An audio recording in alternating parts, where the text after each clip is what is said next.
Assalamualaikum warahmatullahi wabarakatuh. Salam sejahtera buat Bapak Ibu semua. Pertama-tama kami ingin sekali membuat sebuah pengertian tentang sistem rantai dingin ataupun yang kita kenal dengan cold chain platform. Yang harus kita perhatikan dalam membuat suatu cold chain platform adalah pengertian dari rantai dingin itu sendiri. Kita harus melihat bahwa rantai dingin itu adalah bagaimana kita mengatur suhu dari awal sampai ke suhu akhir. Dari rantai first mile sampai ke rantai last mile.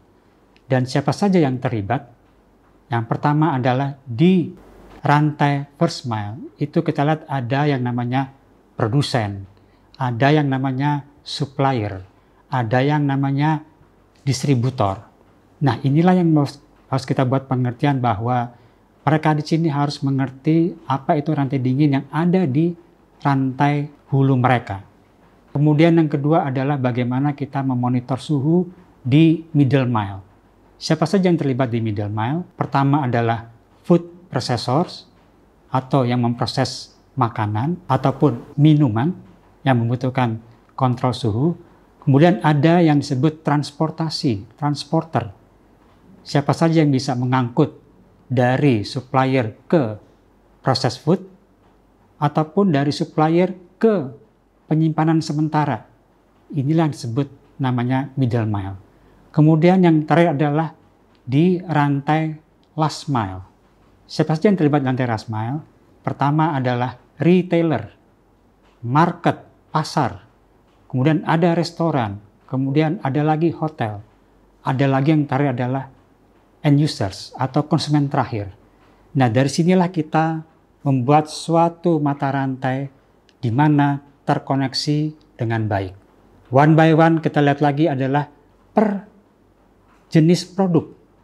Antara ikan, antara daging, antara ayam, kemudian antara sayur dan buah. Itu mempunyai perlakuan yang berbeda di dalam membuat platform rantai dingin. Kita lihat dari sektor perikanan. Di perikanan ini begitu banyak terlibat para pelaku, terutama di rantai hulunya. Kita lihat situ ada nelayan yang menangkap ikan. Kemudian ada yang menyediakan kapal penangkap ikan. Belum lagi yang menyediakan alat-alat penangkapan. Kemudian ada lagi yang menyediakan cool box agar ikan itu segera dapat didinginkan. Kemudian di aquaculture juga seperti itu. Mereka membutuhkan cool box begitu panen harus tersedia cool box dengan equipment pendinginnya. Begitu banyak yang terlibat sehingga kita harus memonitor bahwa sekian kilogram ikan itu membutuhkan pendinginan atau es untuk membekukan ataupun untuk mendinginkan. Berapa lama harus kita simpan dalam bentuk penyimpanan sementara. Ini sering terjadi di produk perikanan yang tidak tepat dalam hal bagaimana memakai ikannya, bagaimana menggunakan esnya, kemudian dikombinasikan supaya ikan ini tahan sampai berapa lama, sampai berapa hari. Itu dari sektor perikanan di rantai hulu. Belum lagi nanti di rantai middle-nya. Nah, di sini terlibat lagi adalah si supplier menyetor ke seafood processing, pemproses ikan, hasil-hasil laut.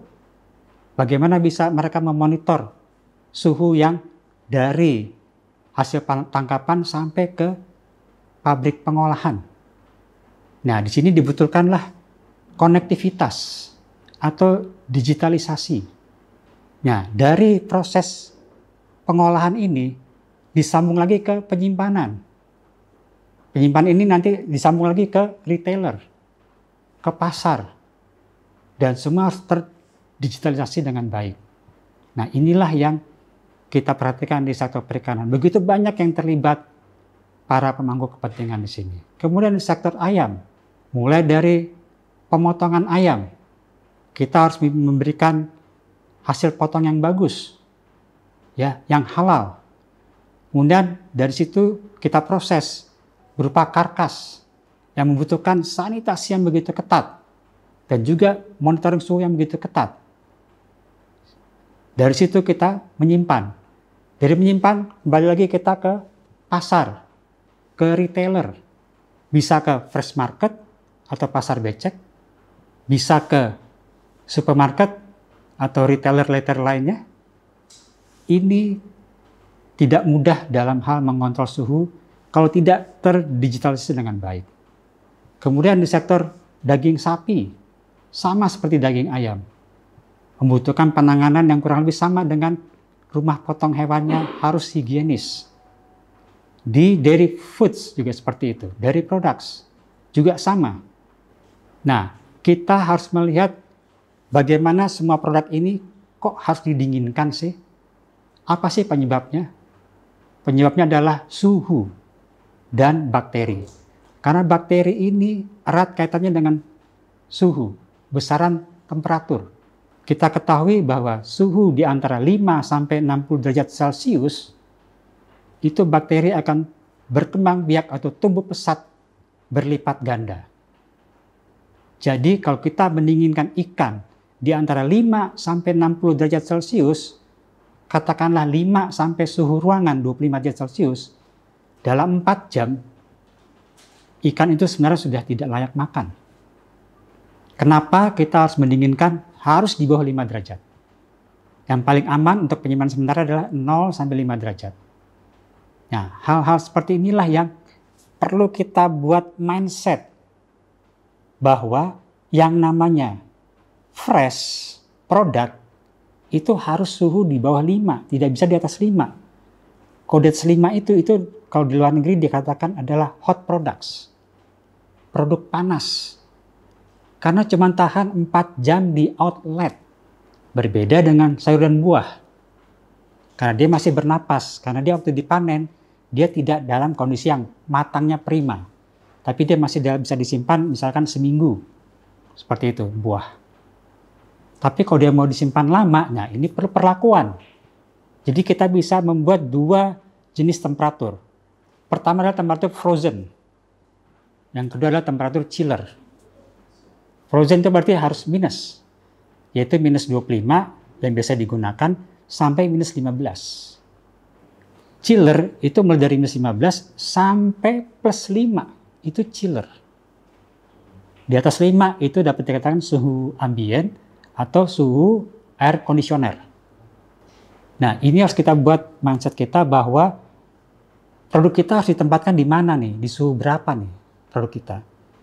Nah, kalau kita udah tahu tersebut, kita bisa membuat bahwa produk kita akan berdaya tahan simpannya sampai berapa minggu, atau sampai berapa bulan, atau sampai berapa tahun. Itu kalau di frozen. Tapi kalau di chiller, di mana itu adalah sayur dan buah, mereka masih bernapas. Mereka mengeluarkan yang namanya kombinasi CO2 dan O2. Gas etilen, tingkat kematangan. Di penyimpanan mereka membutuhkan apa yang namanya simulasi dari kondisi mereka pada waktu mereka tumbuh di atas tanah, yaitu kelembaban, humidity. Dan setiap jenis sayur dan buah berbeda-beda humidity-nya. Kemudian mereka masih mengeluarkan gas etilen. Mereka masih mengeluarkan CO2 dan mengeluarkan O2. Kita memerlukan apa yang namanya kontrol atmosfer, storage, yang bisa menyimpan sayur dan buah itu hingga berbulan-bulan. Nah, itu memang membutuhkan suatu teknologi dan perlu biaya. Tapi itulah yang namanya cold chain, bagaimana kita mengaturnya supaya yang namanya pasokan pangan itu bisa tersedia secara kontinu dalam setahun, tidak berpengaruh musim, ya, harga bisa lebih stabil, tidak fluktuatif. Apa yang kita lihat sekarang ini masih tetap fluktuatif. Karena itulah, mari kita ke depan bagaimana kita membuat sebuah platform rantai dingin atau cold chain platform itu sesuai dengan pertama jenis produk, yang kedua adalah suhu yang dibutuhkan, kemudian yang ketiga adalah bagaimana bisnis ke depannya. Karena apa? Karena bisnis ini akan terus berubah sesuai dengan selera konsumen, sesuai dengan persyaratan konsumen sesuai dengan lifestyle mereka, perubahan gaya hidup, dan yang terakhir adalah kaum milenial yang ingin semuanya menjadi mudah untuk mereka dapatkan. Semoga Cold Chain Talks SBC perdana ini menjadi bermanfaat. Salam Cold Chain.